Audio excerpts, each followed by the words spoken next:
ஒரு சீன தேசத்து அரசர் இருந்தார். அவருக்கு வயசாயிட்டுது. அவருக்கு அடுத்தபடியாக அவருடைய புள்ள பட்டத்துக்கு வரணும், ஆட்சி பொறுப்பை ஏற்றுக்கணும்.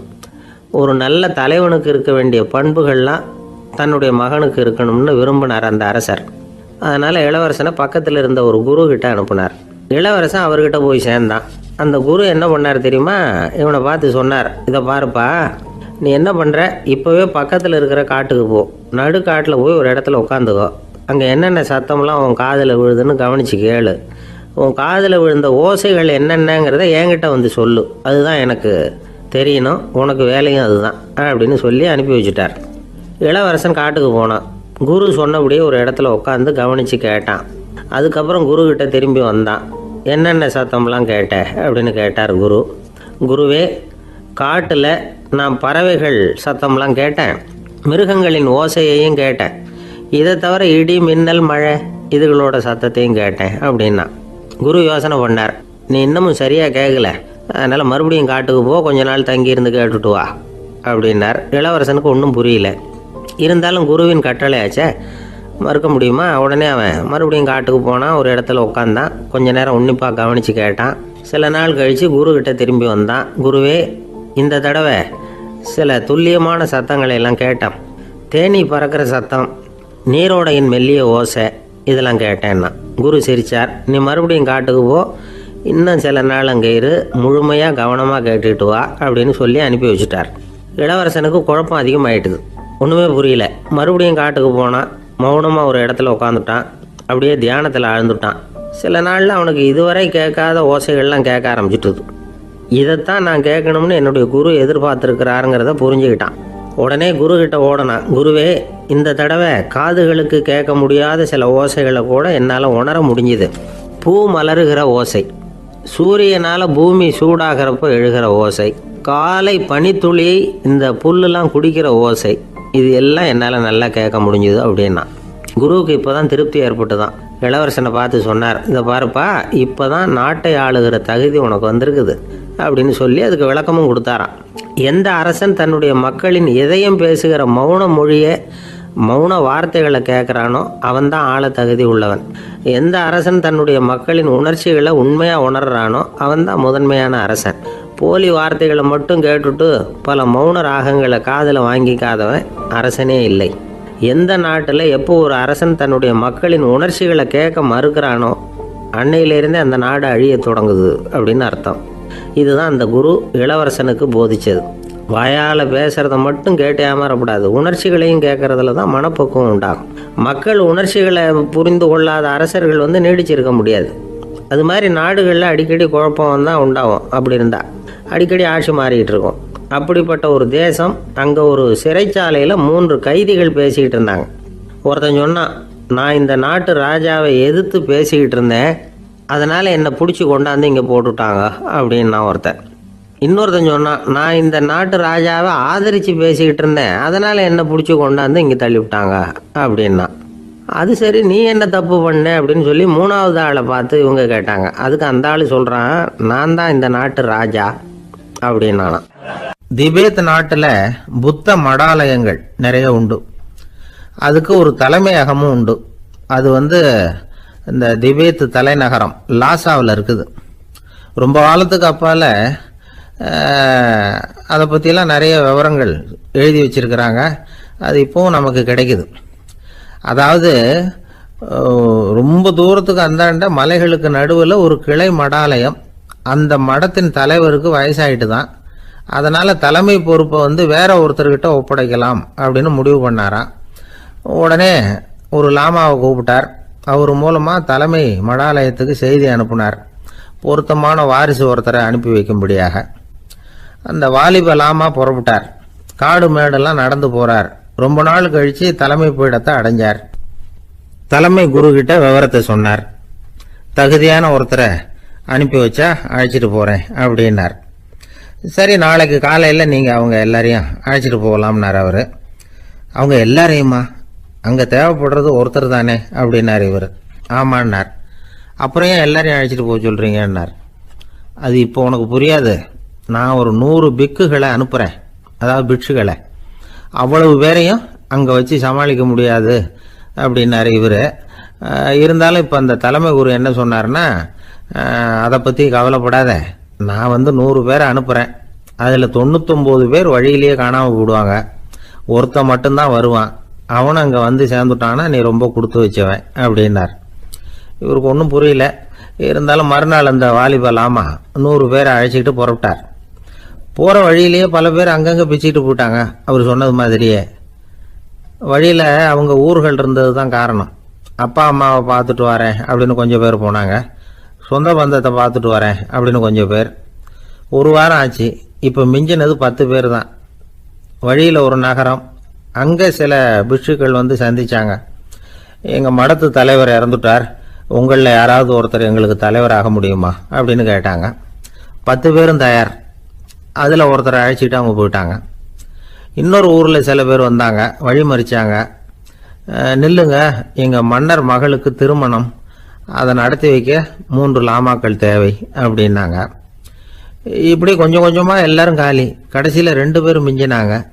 அங்கே ஒரு இளம்பெண் எதிரில் வந்தா, எங்கள் அப்பா வேட்டைக்கு போயிருக்கிறாரு, இன்னும் திரும்பி வரல, வீட்டில் வேற யாரும் இல்லை, தனியாக இருக்க பயமாக இருக்குது, யாராவது ஒருத்தர் எனக்கு துணையாக இருக்கணும் அப்படின்னு கேட்டுக்கிட்டா.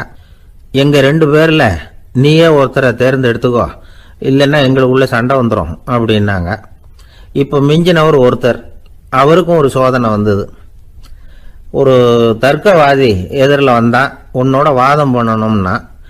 இவனோட வாதம் பண்ணுறேன், அது முடிய ரொம்ப காலம் ஆகலாம், தர்க்கத்தில் நான் ஜெயிச்சா அங்கே வரேன், இல்லைன்னா இவருடைய சீடனை ஆயிடுவேன் அப்படின்னார் அவர். கடைசியாக அழைக்க வந்த வாலிபலாமா மட்டும் வெறும் கையோடு திரும்பி போனார். அங்கே இருந்த வயசான மடாதிபதி கேட்டார், எத்தனை பேர் அங்கேருந்து புறப்பட்டீங்கன்னார். என்னையும் சேர்த்து 101ன்னார் அவர். நல்லது, நீயாவது திரும்பி வந்திய, அதுதான் எனக்கு போதும், ஏன்னா நீ தான் எனக்கு உண்மையான வாரிசு, அந்த 100 பேரில் யாரும் வரமாட்டாங்க அப்படின்னார் அவர். ஏன்னா அவருக்கு தெரியும் இவர் ஒருத்தர் தான் திரும்பி வருவாருங்கிறது. திபேத்தில் ஒரு பழங்கால பழமொழி உண்டாம், 100 பேர் செல்லலாம், எப்பொழுதாவது ஒருவன் அபூர்வமாக அடைய வேண்டிய இடத்தை அடைவான். இதுதான் அந்த பழமொழி. ஒரு உன்னதமான இலக்கை அடையணும்னா அது அவ்வளவு சுலபமான காரியம் இல்லை. இந்த காலத்து மடாலயம் ஒன்று, அதில் ஒரு தலைவர், அவருக்கு வயசாயிட்டுது, தனக்கு ஒரு வாரிசை நியமிக்கணும் அப்படின்னு ஆசைப்பட்டார். ரொம்ப கஷ்டப்பட்டு ஒருத்தரை பிடிச்சார், தனக்கு வாரிசா நியமிச்சுட்டு அவர் சமாதி ஆயிட்டார். புதுசாக பொறுப்பேற்றுக்கிட்டவர் அப்படியே உட்காந்துருந்தார். அவரை தேடிட்டு பத்திரிகை நிருபர்கள்லாம் வந்தாங்க, கேட்டாங்க. அவர் உங்கள் பொறுப்பில் அவர் பெரியவர் விட்டுட்டு போன இது எவ்வளவு சுமாராக தேரும், எவ்வளவு விட்டுட்டு போனார் அப்படின்னு கேட்டிருக்கிறாங்க. அது என்ன ஒரு 50 லட்சம் இருக்கும் அப்படின்னாராம். அவ்வளவும் பணமா அப்படின்னு கேட்டிருக்காங்க. இல்லைங்க, கடன் அப்படின்னாராம் இவர். ஜவஹர்லால் நேரு பிரதமராக இருந்த சமயம் அவர் ஒரு தடவை சென்னைக்கு வந்திருக்கிறார். இங்கே சில முக்கிய நிகழ்ச்சிகளில் கலந்துக்கிறதுக்காக வந்திருந்தார். ஆளுநர் மாளிகையில் ஒரு நாள் ராத்திரி தங்கி மறுநாள் புதுடெல்லி புறப்படுறதாக ஏற்பாடு. நிகழ்ச்சியிலெல்லாம் முடிச்சுக்கிட்டு ஆளுநர் மாளிகையில் தங்கியிருக்கிறார். அன்றைக்கு இரவு படிக்கிறதுக்கு ஒரு முக்கியமான புத்தகம் அவருக்கு தேவைப்பட்டது. அந்த சமயத்தில் உலக அளவில் ஒரு முக்கியமான பொருளாதாரம் சம்பந்தமான ஒரு புத்தகம் வெளியாகி இருக்கிற விஷயம் அவருக்கு தெரியும். அந்த புத்தகம் மெட்ராஸுக்கு வந்திருக்குமா, அது இங்கே கிடைக்குமா அப்படின்னு விசாரிச்சிருக்கிறார் நேருஜி. அவர் இப்படி கேட்ட உடனே அங்கே இருந்தவங்கெல்லாம் ரொம்ப பரபரப்பாக செயல்பட ஆரம்பிச்சுட்டாங்க. முக்கியமான இடங்கள்ல எல்லாம் விசாரிச்சிருக்கிறாங்க, அந்த புத்தகம் உங்ககிட்ட இருக்கான்னு. சென்னையில் உள்ள கன்னிமாரா நூல் நிலையத்துக்கு எப்படியும் அந்த புத்தகம் வந்திருக்கணும் அப்படின்னு ஒரு நம்பிக்கை. அங்கே விசாரித்தாங்க. அந்த புத்தகம் 2 நாளைக்கு முன்னாடி தான் அங்கே வந்திருக்குது அப்படிங்கிற விஷயம் தெரிஞ்சுது. உடனே எல்லாரும் அங்கே ஓடினாங்க. அவங்களுக்கு இன்னொரு சந்தேகம், புத்தகம் வந்திருக்கு சரி, அது இந்த சமயத்தில் வேற யாரும் படிக்கிறதுக்கு எடுத்துகிட்டு போயிருக்கக்கூடாதே அப்படிங்கிற சந்தேகம். இருந்தாலும் மனசுக்குள்ள ஒரு தைரியம், இப்படி ஒரு புத்தகம் வெளிவந்திருக்கிற விஷயமே நேருஜி சொல்லி தான் நமக்கே தெரியும். அதுவும் இல்லாமல் உலக பொருளாதாரம் சம்பந்தமான ஏதோ ஒரு புத்தகம் அது, அதை போய் இந்த நேரத்தில் அவ்வளவு ஆர்வமாக யார் எடுத்துகிட்டு போயிட போகிறாங்க அப்படிங்கிற தைரியம். இந்த தைரியத்தோடு அந்த நூல் நிலையத்துக்கு ஓடினாங்க. புத்தகத்தை தேடினா அது கிடைக்கல, யாரோ எடுத்துகிட்டு போயிருக்கிறாங்க. நேருவுக்கு மட்டுமே தெரிஞ்சிருந்த அந்த புத்தகம் பற்றின விஷயம் சென்னையில் வேற ஒருத்தருக்கும் தெரிஞ்சிருக்குது. உடனே எல்லாரும் பரபரப்பாக அந்த அதுக்குன்னு இருக்கிற ரிஜிஸ்டர் இருக்குல்ல, பதிவேடு, அதை புரட்டி பார்க்குறாங்க யார் எடுத்துகிட்டு போகிறாங்கன்னு தெரிஞ்சுக்கிறதுக்காக. எடுத்துகிட்டு போனவங்க அதில் கையெழுத்து போட்டிருப்பாங்கல்ல, அதை பார்த்து யாருன்னு தெரிஞ்சுக்கலாம் அப்படிங்கிறதுக்காக தான் அதை புரட்டுறாங்க. அதோ அந்த புத்தகத்தோட பேர் பக்கத்தில் அதை எடுத்துக்கிட்டு போனவங்க கையெழுத்து உத்து பார்க்குறாங்க எல்லாரும். அதில் போட்டிருக்குது பேர் CN அண்ணாதுரை அப்படின்னு எழுதியிருந்தது. அவர் தான் பேரறிஞர் அண்ணா. நேரு படிக்க விரும்பின ஒரு புத்தகத்தை அதே நேரம் படிக்க விரும்பின இன்னொரு தலைவர் இவர். படிக்கிறதுல அவருக்கு இருந்த ஆர்வத்தை நாம் தெரிஞ்சுக்கணும்னா அதுக்கு எவ்வளவோ சம்பவங்கள் இருக்குது. கடைசி காலத்தில் அவர் அடையாறு மருத்துவமனையில் படுத்திருக்கிறார். அவருக்கு ஒரு முக்கியமான அறுவை சிகிச்சை செய்ய வேண்டியிருக்குது அவசரமாக. அமெரிக்காவிலேருந்து டாக்டர் மில்லர் வந்திருக்கிறார். அவர்கிட்ட கேட்குறார், டாக்டர் நாளைக்கே அறுவை சிகிச்சை செய்ய போகிறீங்களா அப்படின்னு. ஆமாங்கிறார் டாக்டர் மில்லர். நாளைக்கு மறுநாள் செஞ்சுக்கிறேனே அப்படின்னாரான் அண்ணா. ஏன் ஏதாவது நாள் பார்க்குறீங்களான்னு கேட்டிருக்கார். இல்லை, ஒரு புத்தகத்தை படிச்சுக்கிட்டு இருக்கிறேன், அதை நாளைக்குள்ளே முடிச்சிருவேன், அதுக்கப்புறம் நான் இறந்தாலும் கவலை இல்லை அப்படின்னாரான் இவர். அவர் தான் அறிஞர் அண்ணா. சங்ககால நூல்கள்லேருந்து சமீபத்தில் வந்த நூல்கள் வரைக்கும் எல்லாம் அவர் படிச்சிருக்கிறார். ஒரு திருமண விழாவில் அவர் பேசும்பொழுது சொன்ன விஷயம் இது. சங்க காலத்தில் காதலியை மணக்க விரும்புகிறவனுக்கு அவனுடைய தந்தை வீர சோதனைகள்லாம் வைப்பார். போய் புலிப்பல்லு கொண்டுக்கிட்டு வா, அப்போ தான் என் பொண்ணை கொடுப்பேன் அப்படின்னு சொல்லுவார். காதலன் உடனே காட்டுக்கு போவான், ஒரு புலியை கொன்று அதனுடைய பல்லை கொண்டுகிட்டு வருவான். அதை வீர பதக்கத்தில் பதிச்சு அவனுக்கு மாமனார் சூட்டுவார் கல்யாண சமயத்தில். இப்போலாம் காதலன் கிட்ட அப்படி சொல்ல முடியாது. இப்போலாம் காதலன் கிட்ட காட்டுக்கு போய் புலிப்பல் கொண்டுகிட்டு வான்னு யாராவது சொன்னால் புலி தான் மாப்பிள்ளையாக வந்து சேரும் அப்படின்னார். காசி மாநகரத்தை பிரம்மதத்தன் அப்படிங்கிற ராஜா ஆட்சி பண்ணிட்டு வந்தார். அவர் ஒவ்வொரு வருஷமும் ஒரு திருவிழா நடத்துறது வழக்கம். எல்லா தேசத்திலிருந்தும் எல்லா வகையான ஜனங்களும் அதில் வந்து கலந்துக்குவாங்க. ஒரு சமயம் அது மாதிரி விழா நடந்துக்கிட்டு இருந்தது. வைகுண்டத்திலிருந்து தேவலோகத்திலிருந்து நிறைய தேவகுமாரர்கள்லாம் காசி நகருக்கு அப்போது வந்திருந்தாங்க. அதில் முக்கியமாக ஒரு 4 தேவகுமாரர்கள். அந்த 4 பேரையும் சுற்றி ஏகப்பட்ட கூட்டம். அப்படி என்ன விசேஷம் அவங்கக்கிட்ட அப்படின்னா, மற்றவங்களை விட அவங்க முகம் அழகாக இருந்ததா அப்படி பார்த்தா அப்படியும் இல்லை. அவங்க அணிஞ்சிருந்த மலர் மாலைகள் தான் அதுக்கு காரணமாக. அந்த மலர்கள்லேருந்து அப்படி ஒரு அபூர்வமான நறுமணம். இதுக்கு முன்னாடி இப்படி ஒரு நறுமணத்தை அந்த ஊர் ஜனங்க அனுபவிச்சதே இல்லை. அதுதான் அந்த 4 பேரையும் சுற்றி கூட்டம். எல்லாரும் கேள்வி கேட்க ஆரம்பித்தாங்க. உடனே அந்த 4 தேவகுமாரர்களும் எல்லாருக்கும் தெரியும்படியாக வானத்தில் எழும்பி கொஞ்சம் உயரமாக நின்றுக்கிட்டாங்க. கீழே நின்றுக்கிட்டு இருந்த அரசன்லேருந்து ஆண்டி வரைக்கும் ஒருத்தர் பாக்கி இல்லாமல் ஒரே குரலில் எல்லாரும் அவங்கள பார்த்து, எங்களுக்கும் இது மாதிரி மாலையை போட்டுக்கணும்னு ஆசையாக இருக்குது, அதுக்கு நீங்கள் தான் அருள் பண்ணணும் அப்படின்னு கேட்டுக்கிட்டாங்க. மாலை போட்டுக்கிறதுனா எல்லாருக்கும் ஆசையாக தானே இருக்கும். அந்த 4 தேவகுமாரர்களில் ஒருத்தர் புத்தர் பிரான். அவர் சொன்னார், பூலோகவாசிகளே, நான் சொல்கிறத கொஞ்சம் பொறுமையாக கேளுங்க.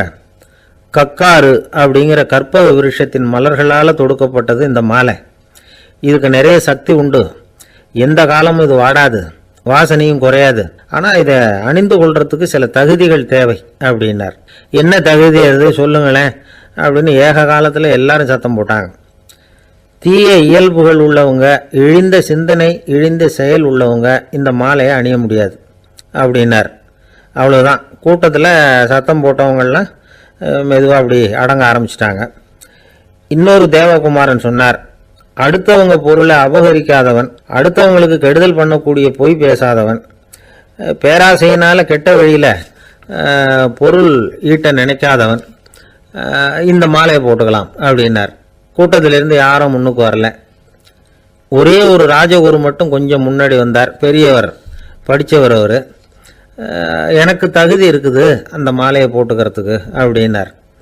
வேற ஒன்றும் இல்லை, பொய் சொல்லியாவது அந்த மாலையை வாங்கிக்குவோமே அப்படின்னு முடிவு பண்ணிட்டார் அவர். அவ்வளோதான், மாலையை வாங்கிட்டார். அடுத்த தேவகுமாரன் பேசினார். யாருக்கு திடமான அறிவும் மனமும் இருக்குதோ, யாருக்கு நல்ல காரியங்களில் அசையாத ஈடுபாடு இருக்குதோ, நல்ல அரிய பொருள்களை தனியாக தான் மட்டும் அனுபவிக்க விரும்பாதவர் யாரோ அவர் முன்னாடி வந்து இந்த மாலையை வாங்கிக்கலாம் அப்படின்னார். அந்த தகுதியும் எனக்கு இருக்குன்னார் ராஜகுரு. மாலையை வாங்கி போட்டுக்கிட்டார். இன்னொரு ராஜகுமாரன் பேச ஆரம்பித்தார். அறநெறியில் செல்வம் சேர்க்கணும், ஆடம்பர பொருள்களுக்கு அடிமையாகக்கூடாது, வெற்றி அடைஞ்சாலும் கர்வம் வரக்கூடாது, அப்படிப்பட்டவங்க இந்த மாலையை போட்டுக்கலாம்னார். துணிஞ்சு பொய் சொல்லி அதையும் வாங்கி கழுத்தில் போட்டுக்கிட்டார் இந்த ராஜகுரு. இன்னொரு ராஜகுமாரன் சொன்னார், சான்றோர்களை நிந்திக்காதவங்க, புறம் பேசாதவங்க இந்த மாலையை போட்டுக்கலாம்னார். அதையும் வாங்கி போட்டுக்கிட்டார். திருவிழா முடிஞ்சுது. எல்லாரும் திரும்பி போயிட்டாங்க. மறுநாள் ராஜகுரு 4 மாலைகளையும் போட்டுக்கிட்டு ராஜசபைக்கு வரார். வந்தவர் ரொம்ப அவஸ்தையோடு வர்றார். மாலையெல்லாம் வாடி போயிட்டுது. வாசனை எதுவும் கிடையாது. அது மட்டும் இல்லை, அவருக்கு கடுமையான தலைவலி வேற வந்துட்டுது. துடிச்சு போயிட்டார். மாலையை கழட்டவும் முடியல. ஜனங்கள்லாம் அவரை பார்த்து சிரிக்க ஆரம்பிச்சிட்டாங்க. என்னத்துக்கு ஆசைப்படணும், ஏன் இப்படி கஷ்டப்படணும் அப்படின்னு. ராஜா பார்த்தார். மறுபடியும் விழாவுக்கு ஏற்பாடு பண்ணினார். தேவகுமாரர்கள்லாம் வந்தாங்க. ராஜகுரு வந்தார். மக்கள் முன்னிலையில் அவங்க காலில் விழுந்தார். மன்னிப்பு கேட்டுக்கிட்டார். இந்த மாலையை போட்டுக்கிற தகுதி எனக்கு இல்லை. தகுதி இல்லாத ஒருத்தன் தகாத தகுதியை பொய் மூலம் பெறணும்னு ஆசைப்படுறாங்களே, அவங்களுக்கெல்லாம் என்னுடைய தண்டனை ஒரு எச்சரிக்கையாக இருக்கட்டும்னார். அதுக்கப்புறம் தேவகுமாரர்கள் அவர் கழுத்தில் இருக்கிற மாலையை கழட்டினாங்களாம். அந்த மாலைகளும் பழையபடி மனம் கொடுக்க ஆரம்பிச்சுட்டு தான். இதுலேருந்து நாம் தெரிஞ்சுக்க வேண்டியது என்னென்னா, நமக்கு தகுதி இல்லாத ஒரு கௌரவம் நம்மக்கிட்ட தானாக வந்தால் கூட அதை தவிர்த்து விடுறது தான் நல்லது. அதுதான் புத்திசாலித்தனம். ஒருத்தர் வந்தார். சார், எங்கள் இலக்கிய மன்ற விழாவுக்கு நீங்கள் தலைமை தாங்கணும்னார். உடனே இவர் சொன்னார், பேச்சாளர், சார், இலக்கியத்தை பற்றி பேசுகிற தகுதி எனக்கு இல்லையே அப்படின்னார். உடனே அவர் கூப்பிட வந்தவர் சொன்னார், அந்த தகுதி உங்களுக்கு இல்லைங்கிறது எங்களுக்கும் தெரியும் சார், அதனால தான் உங்களை தலைமை தாங்க கூப்பிடுறேன் அப்படின்னார். அது சரி, தலைமைன்னா அதுக்கு இவர் என்னதான் அர்த்தம் பண்ணுறாருன்னு தெரியல. ஒரு நாள் ராமர் அரசவையில் உட்கார்ந்துருக்கிறார். ராமராஜ்யம் நடந்துக்கிட்டு இருந்த நேரம். அந்த சமயத்தில் ஒரு நாய் அரச சபைக்கு வந்துதான். அது தலையில் அடிபட்டு ரத்தம். அந்த கோலத்தில் அது அங்கே வந்தது. எல்லாரும் ஆச்சரியமாக அதை பார்த்தாங்க. ராமரும் அந்த நாயை பார்த்தார். நீங்கள் வந்த காரியம் என்ன நடந்தது, எதுவாக இருந்தாலும் பயப்படாமல் சொல்லு அப்படின்னார். உடனே அந்த நாய் மெதுவாக சொல்ல ஆரம்பிச்சுதான். ஐயா, நான் தெருவில் போய்கிட்டு இருந்தேன். வழியில் ஒருத்தர் வந்தார். அவர் வேத சாஸ்திரம்லாம் படித்த பெரியவர். அவர் எந்த காரணமும் இல்லாமல் அவர் கையில் வச்சுருந்த குச்சியால் என் தலையில் அடிச்சுட்டார். அதுதான் தலையில் ரத்தம்.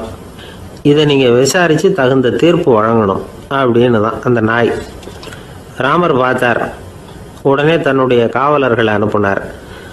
அந்த ஆளை எங்கே இருந்தாலும் போய் கொண்டுகிட்டு வாங்க அப்படின்னு விட்டார். காவலர்கள் போனாங்க. அந்த ஆளை பிடிச்சி கொண்டு வந்துட்டாங்க. அரண்மனைக்கு வா அப்படின்னு சொல்லி கூப்பிட்டுட்டு வந்துட்டாங்க. என்ன நடந்ததுன்னு விசாரித்தார் ராமர். அதுக்கு அந்த ஆள் சொன்னார், நான் வீதி வழியாக வந்துக்கிட்டு இருந்தேன். குறுக்க இந்த நாய் வந்தது. நான் அவசரமாக போய்கிட்டு இருந்தேன். இது எனக்கு வழி விடாமல் குறுக்க பூந்து இடைஞ்சல் பண்ணிச்சு. எனக்கு கோபம் வந்துட்டுது. அதனால் அடிச்சுட்டேன். வேத சாஸ்திரம் படித்த நான் என் வசம் இழந்து கோபப்பட்டது பெரிய தப்பு தான். அதை நான் ஒத்துக்கிறேன். குற்றத்தை ஒப்புக்கொள்கிறேன். எனக்கு என்ன தண்டனை கொடுக்கணுமோ அதை கொடுங்க, ஏற்றுக்கிறேன் அப்படின்னு விட்டார். சரி, இப்போ அந்த ஆளுக்கு தண்டனை கொடுக்கணும். என்ன தண்டனை கொடுக்கறது யோசனை பண்ணார் ராமர். அதையும் அந்த நாய்கிட்டே கேட்டார். நீயே சொல்லு, என்ன தண்டனை கொடுக்கலாம் இவருக்கு அப்படின்னார். இதுக்கு அந்த நாய் என்ன சொல்லிச்சு தெரியுமா? இவரை ஏதாவது ஒரு கோயிலுக்கு தர்மகர்த்தாவாக நியமனம் பண்ணி கொடுங்க, அதுதான் இவருக்கு சரியான தண்டனை அப்படின்னது. இதை கேட்டதும் ராமர் முகத்தில் புன்னகை. ஆனால் அங்கே இருந்த மற்றவங்களுக்கெல்லாம் ஆச்சரியம். அது எப்படி, தப்பு செஞ்சவங்களுக்கு தண்டனை கொடுக்கறது தானே நியாயம், அதை விட்டுவிட்டு தர்மகர்த்தா பதவியை கொடுக்க சொல்லுது இந்த நாய் அப்படிங்கிற ஆச்சரியம். இந்த சந்தேகத்தை அந்த நாய்கிட்டேயே கேட்டாங்க அங்கே இருந்தவங்க.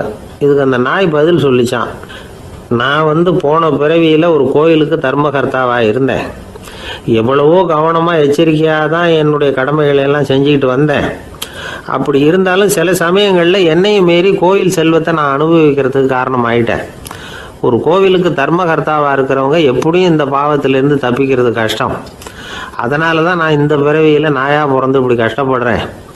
இதே நிலைமை இந்த ஆளுக்கும் ஏற்படணும் அப்படிங்கிறதுக்காக தான் அவரையும் ஒரு கோயிலுக்கு தர்மகர்த்தாவை நியமிக்கும்படி கேட்டுக்கிட்டேன் அப்படின்னு தான் இந்த நாய். இதிலேருந்து என்ன தெரியுது, எந்த பதவியில் நாம் இருந்தாலும் நமக்கு தெரியாமல் கூட அதை தவறாக உபயோகப்படுத்தக்கூடாதுங்கிறத இதிலேருந்து புரிஞ்சுக்கணும். இல்லைன்னா அடுத்த பிறவியில் நாயாக பிறந்து எங்கேயாவது போய் வாலாட்டிட்டு நிற்க வேண்டியது தான். கோவில் வாசலில் 2 நாய் பேசிக்கிட்டு இருந்து தான், போன ஜென்மத்தில் நான் மனுஷனாக தான் இருந்தேன், ஒரு கோவில் பூசாரி பேச்சை கேட்டுவிட்டு அவரோட கூட்டு சேர்ந்துக்கிட்டு ஆண்டவன் போட்டிருந்த நகையெல்லாம் அபகரித்து என்கிட்ட கொடுத்தாரு அவர். நான் எடுத்துகிட்டு வந்துட்டேன். திருடினது அந்த ஆள் தான், எடுத்துகிட்டு வந்தது தான் நான். இருந்தாலும் நான் மட்டும் நாயாக பிறந்துட்டேன். இப்போ மட்டும் அந்த பூசாரி என்கிட்ட மாட்டினா கடித்து குதறி விடுவேன் அப்படின்னு தான். அவசரப்பட்டு அப்படி செஞ்சுடாதே, பதிலுக்கு அவரும் உன்னை திருப்பி கடித்தாலும் கடிச்சிருவார். ஏன்னா அவரும் இப்போ ஒரு நாயாக தான் பிறந்திருக்கிறார் அப்படின்னு தான். இன்னொன்று, அது எப்படி உனக்கு தெரியும்னு தான். இது நான் தானே அது அப்படின்னு தான் அந்த நாய். இந்த உலகத்தில் எவ்வளவோ உயிரினங்கள் இருக்குது.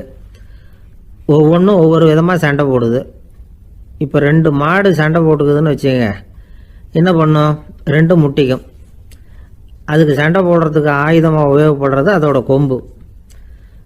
2 சேவல் சண்டை போட்டுக்குதுன்னு வச்சுங்க, அதுக்கு ஆயுதமாக உபயோகப்படுறது அதோட கால் நகம். காலால் தான் அது ஒன்றோட ஒன்று சண்டை போட்டுக்கும். ஆனால் 2 மனுஷன் சண்டை போட்டுக்கிறான்னு வச்சுங்க, இவன் இன்னதை தான் ஆயுதமாக உபயோகப்படுத்துவான்னு குறிப்பிட்டு சொல்ல முடியாது. கல்லை எடுப்பான், கத்தி எடுப்பான், துப்பாக்கி எடுப்பான், என்ன வேணாலும் பண்ணுவான். வாயால் திட்டுவான், கையால் அடிப்பான், காலால் உதைப்பான், சகலகலாக வல்லவன். விலங்குகள்லாம் பொதுவாக வாயை சாப்பிட்றதுக்கு மட்டும்தான் உபயோகப்படுத்துது. ஆனால் இவனுக்கு சாப்பிட்றதுக்கும் அதுதான், சாப்பிட்டு விட்டு திட்டுறதுக்கும் அதுதான். ஆனால் ஒரு விஷயத்தில் மட்டும் கெட்டிக்கிறேன். அதாவது நாம் சண்டை போட்டுக்கிட்டாலும் பரவாயில்லை, கோழிகள் சண்டை போடாமல் இருக்கணும் அப்படின்னு ஆசைப்படுறான். எதுக்காக?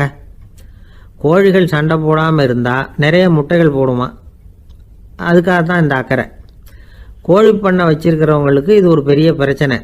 அதாவது பண்ணையில் இருக்கிற கோழிகளுக்குள்ளே அடிக்கடி சண்டை வந்துடும். அதனால் முட்டை உற்பத்தி குறைஞ்சிரும். சரி, இதுக்கு என்ன பண்ணுறது? பண்ணையில் போய் உட்காந்துக்கிட்டு தினமும் பஞ்சாயத்து பேசிகிட்டு இருக்க முடியுமா? அமெரிக்காவில் கோழி பண்ணை வச்சிருக்கிற ஒருத்தர் இதை பற்றி யோசனை பண்ணி பார்த்தாராம். ஒரு வழியையும் கண்டுபிடிச்சிருக்கார். கோழிக்கெல்லாம் மூக்கு கண்ணாடி மாட்டி விட்டுட்டோம்னா அது சண்டை போடுற குணம் குறைஞ்சிரும், முட்டை அதிகமாகிடும். அந்த கண்ணாடியில் உள்ள லென்ஸு சிவப்பு நிறத்தில் இருக்கணும், அவ்வளவுதான் அப்படின்னு அவர் கண்டுபிடிச்சாராம். இது ஏற்கனவே நடைமுறையில் கண்டுபிடிக்கப்பட்ட ஒரு விஷயம். ஆனால் எல்லா கோழிக்கும் சிவப்பு மூக்கு கண்ணாடி எப்படி மாட்டி விடுறது? அப்படியே மாட்டி விட்டாலும் அது நழுவாமல் இருக்கணுமே. இப்போ நாமெல்லாம் நடு வரலால் மூக்கு கண்ணாடி நடுவில் தொட்டு அப்படி ஸ்டைலாக சரி பண்ணிக்கிறோம். அது மாதிரி கோழி எப்படி சரி பண்ணிக்கும்? இதுதான் பிரச்சனை. இதுக்கு அவர் என்ன வழி கண்டுபிடிச்சாருன்னா, கோழிக்கெல்லாம் மூக்கு கண்ணாடிக்கு பதிலாக விழியொட்டு வில்லைகள், கான்டாக்ட் லென்ஸ், அதை பொருத்தி விட்டா என்ன அப்படின்னு யோசனை பண்ணார். அதே மாதிரி பண்ணார். அதே மாதிரி செஞ்சு பார்த்தார், வெற்றி. அதுக்கப்புறம் கோழியெல்லாம் சண்டை போட்டுக்கலையாம், சமாதான பிரியர்கள் ஆகிட்டு தான். கோழிகளுக்கு இயல்பாகவே சண்டை போடுற குணம் உண்டு.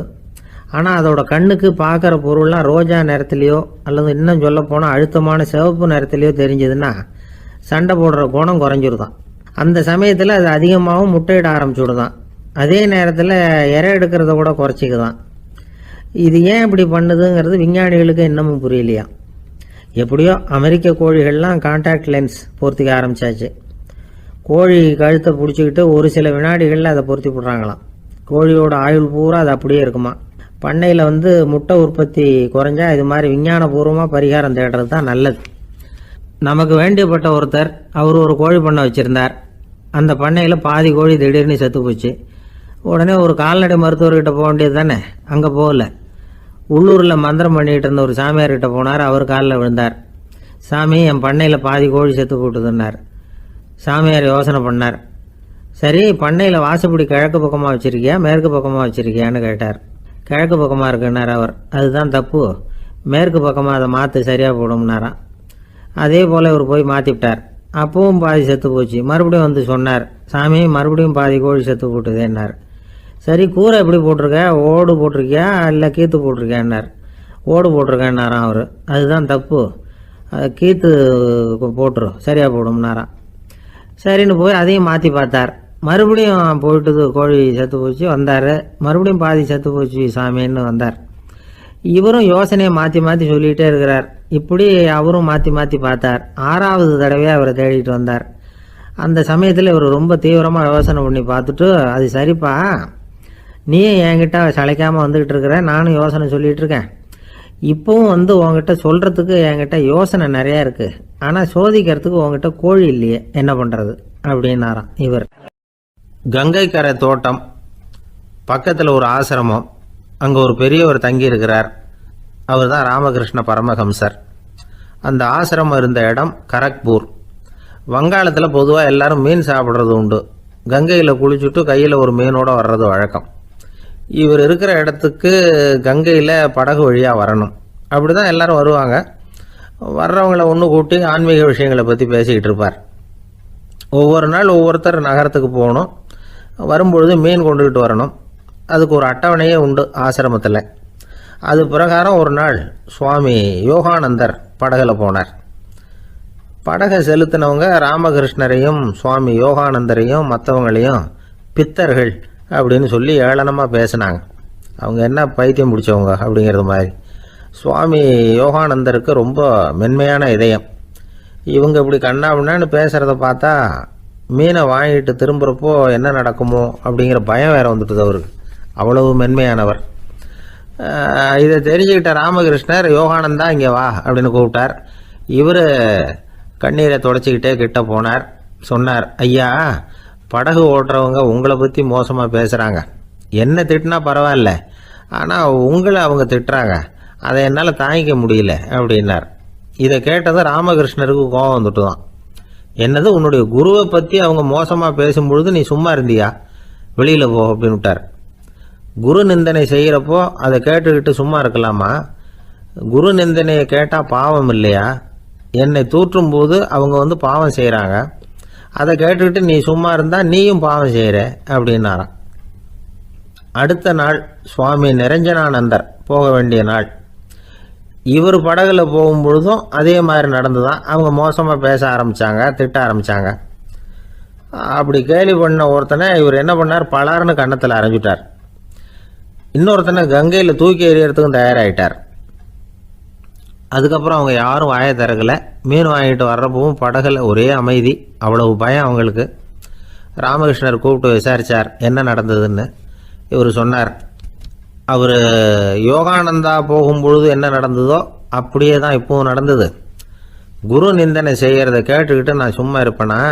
ஒருத்தனை அப்படியே அரைஞ்சுட்டேன், இன்னொருத்தனை ஆற்றுல தூக்கி போட்டுருவேன்னு பயமுறுத்தினேன், அவ்வளவுதான் அப்படின்னாராம். இப்போவும் ராமகிருஷ்ணருக்கு கோபம் வந்துட்டு தான். என்ன இது, அணியறது காஷாயம், இருக்கிறது ஆசிரமம், உனக்கு இவ்வளவு கோபம் வந்ததுன்னா அப்புறம் என்னத்துக்கு ஆசிரமத்தில் இருக்கணும்? பிரம்மச்சாரி எப்பவும் அமைதியாக இருக்கணும் அப்படின்னு அறிவுரை சொன்னாராம் ராமகிருஷ்ணர். அப்போ இவர் கேட்டாராம், ஏங்க அவருக்கு ஒரு விதமான அறிவுரை சொன்னீங்க, எனக்கு வேற விதமாக அறிவுரை சொல்கிறீங்க, இதில் எது உண்மை அப்படின்னு கேட்டிருக்கார். இதுக்கு ராமகிருஷ்ணர் சொன்ன பதில் என்னென்னா, அட அசடே, சக்கரத்தில் காற்று அதிகமாக இருந்தால் குறைக்கணும், குறைச்சலாக இருந்தால் கூட்டணும்.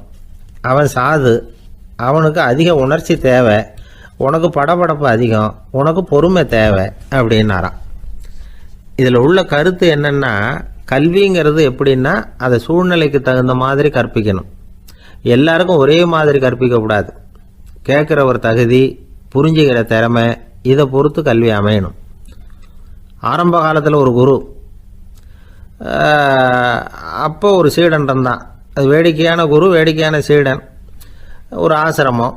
ஒரு நாள் ஒருத்தன் அவசரமாக அந்த குருவை தேடி வந்திருக்கிறான். என்ன விஷயம்னு விசாரித்தார் குரு. உங்கள் சீடர் என்னை அடிச்சுட்டார் அப்படின்னு புகார் பண்ணானா அந்த ஆள். குரு சீடனை கூப்பிட்டார். அடிச்சியா இந்த ஆளை அப்படின்னு கேட்டாரான். ஆமான் இருக்கான் சீடன். ஏன் அடிச்சே அப்படின்னு கேட்டாரான். இந்த ஆள் உங்களை பற்றி மட்டமாக பேசிவிட்டான், என்னால் அதை தாங்கிக்க முடியல, அதனால தான் அடிச்சுட்டேன்ருக்கான். அப்படி என்ன பேசினா அப்படின்னு கேட்டாரான். உன்னுடைய குருநாதர் இப்போல்லாம் அர்த்தமில்லாமல் பேச ஆரம்பிச்சுட்டார் அப்படின்னு சொல்லிவிட்டான், அதனால தான் அடிச்சுட்டேன் அப்படின்னு நானான். அதுக்காக அடித்தே அப்படின்னாரான். நான் அதுக்காக அடிக்கலை குருவே, இப்பெல்லாம் நீங்கள் அர்த்தம் இல்லாமல் பேசுகிறதாக அவன் சொல்கிறான், அப்படின்னா இதுவரைக்கும் நீங்கள் அர்த்தத்தோடு பேசினதாகத்தானே அர்த்தம், அது தப்பு தானே, அதனால தான் அடித்தேன் அப்படின்னு நானான். லோகமானிய பாலகங்காதர திலகர் இருந்தார்ல, அவருக்கு 15 வயசுலேயே கல்யாணம் நடந்துதான். மனைவி பேர் தபிபாய். ரொம்ப பெரிய குடும்பத்து பொண்ணு, நல்ல குணம். அவங்க குடும்பம் நடத்திக்கிட்டு இருக்கிறாங்க. அந்த காலத்தில் திருடர்கள் பயம் அதிகம். இந்த காலத்தில் மட்டும் என்னன்னு கேட்குறீங்களா? நீங்கள் கேட்குறது நியாயம்தான். இருந்தாலும் இந்த காலத்து திருடனுக்கும் அந்த காலத்து திருடனுக்கும் ஒரு முக்கியமான வித்தியாசம் உண்டு. அதாவது அந்த காலத்து திருடன்லாம் நியாயம் அநியாயம் பார்க்குறது உண்டு, இந்த காலத்தில் அப்படி பார்க்குறது இல்லை. அந்த காலத்தில் திருட வர்றவங்கள்ட்ட கூட ஒரு தார்மீக உணர்வு உண்டாம். அதாவது அப்போ உள்ள கொள்ளைக்காரங்க எதை களவாடினாலும் சரி, அரிசியை மட்டும் களவாடுறது இல்லையா. அப்படி ஒரு கொள்கை. அதனால பாருங்க, அந்த காலத்து பெண்கள் வந்து நகை நட்டுகளை பத்திரமா வைக்கணும்னா பெட்டியில் வைக்கிறது இல்லை, அரிசி பானையில் போட்டு வச்சு விடுறது. இப்போல்லாம் பேங்க்கில் வந்து சேஃப்டி லாக்கர்னு இருக்குல்ல, அது மாதிரி அந்த காலத்தில் வந்து சேஃப்டி லாக்கருங்கிறது அரிசி பானை. இந்த வளையல், மூக்குத்தி, தோடு இப்படி எதுவாக இருந்தாலும் அதில் போட்டு பத்திரமா வச்சுருவாங்க. திருடன் வந்து அரிசி பானை பக்கம் போகிறதில்ல.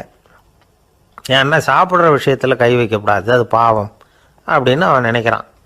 திலகரோட மனைவி தபீபாயும் அதே மாதிரி தன்னுடைய ஆபரணங்களை ஒரு அரிசி பானைக்குள்ளே போட்டு மூடி வச்சுருந்தாங்களாம். இப்படி இருந்தப்போ ஒரு நாள் ஒரு பிச்சைக்கார பொண்ணு வீடு வீடாக பிச்சை கேட்டுக்கிட்டே வந்திருக்குது. திலகர் வீட்டுக்கும் வந்து தர்மம் போடுங்க தாயே அப்படின்னு தான் அந்த பொண்ணு. அந்த அம்மா தபீபாய் காதில் இது விழுந்திருக்கு. உடனே கை நிறைய அரிசி அள்ளிட்டு வந்து போட்டிருக்கு. பாத்திரத்தில் அரிசியை போட்டதுக்கு அப்புறம் தான் தெரியுது பளிச்சுன்னு கண்ணில் படுது. அதாவது அந்த அம்மாவோட வைர மூக்குத்தி ஒன்று அரிசியோடு சேர்ந்து அந்த பிச்சைக்கார பொண்ணு பாத்திரத்தில் போய் விழுந்துட்டுது. இந்த அம்மாவுக்கு மனசுக்குள்ளே குழப்பம், என்ன இப்படி ஆகிட்டுதே, மூக்குத்தி போயிட்டுதே, பிச்சை பாத்திரத்துலேருந்து அதை எப்படி எடுக்கிறது அப்படின்னு தயக்கம். வாயை திறந்து அதை கேட்கறதுக்கும் கூச்சம். திண்ணையில் உட்காந்துருந்த திலகர் இவ்வளவையும் பார்த்துக்கிட்டு இருக்கிறார். மனைவியின் மனசுக்குள்ளே நடக்கிற மௌன போராட்டத்தை அவர் நல்லா புரிஞ்சுக்கிட்டாராம். மனைவியை பார்த்து சொன்னாராம், தபீபாய், இது வந்து தெய்வ சம்மதம், அவளுக்கு சேர வேண்டிய மூக்குத்தி அவகிட்ட போயிட்டுது, பிச்சை பாத்திரத்தில் விழுந்த மூக்குத்தியை எடுக்க வேணாம் அப்படின்னாராம். சரின்னு சொல்லிவிட்டு மேற்கொண்டு எதுவும் சொல்லாமல் அந்த அம்மா வீட்டுக்குள்ளே போயிட்டாங்களாம். இந்த காலத்துலலாம் அது மாதிரி நடக்குமா? வெறும் அரிசியை போட்டுட்டு விவகாரம் பண்ணிகிட்டு இருக்க மாட்டோமா? ஒரு பெரிய மனுஷன் வீட்டுக்கு ஒரு பிச்சைக்காரன் வந்தான். ஐயா, நாங்கள் பிச்சைக்காரங்கள்லாம் சேர்ந்து ஒரு சங்கம் வச்சுருக்குறோம், அதுக்கு நிதி சேர்க்குறோம், அதுக்கு ஒரு 100 ரூபா கொடுத்தீங்கன்னா எங்களுக்கு பெரிய உதவியாக இருக்கும் அப்படின்னு நானா. அதெல்லாம் ஒன்றும் கொடுக்க முடியாது போ அப்படின்னாரான் அவர். அப்படின்னா ஒரு 50 ரூபாயாவது கொடுங்களேன் அப்படின்ட்டுருக்கான். அதுவும் முடியாதுன்னு சொல்லிவிட்டார். 25 ரூபா அப்படின்னு இருக்கான். எதுவும் முடியாது அப்படின்னாரான். சரிங்க, இவ்வளவு பெரிய வீட்டுக்கு வந்துட்டு வெறுங்கையோடு திரும்புறது நல்லா இருக்காது, அதனால் சும்மா ஒரு 1 ரூபா மட்டுமாவது கொடுங்க அப்படின்ட்டுருக்கான் அவன். 1 பைசா கூட என்கிட்ட கிடையாது அப்படின்னு விட்டாரான் இவர். அப்படின்னா நீங்கள் ஒரு காரியம் பண்ணுங்களேன் அப்படின்னு அவன். என்ன செய்யணும் அப்படின்ட்டுருக்கார்.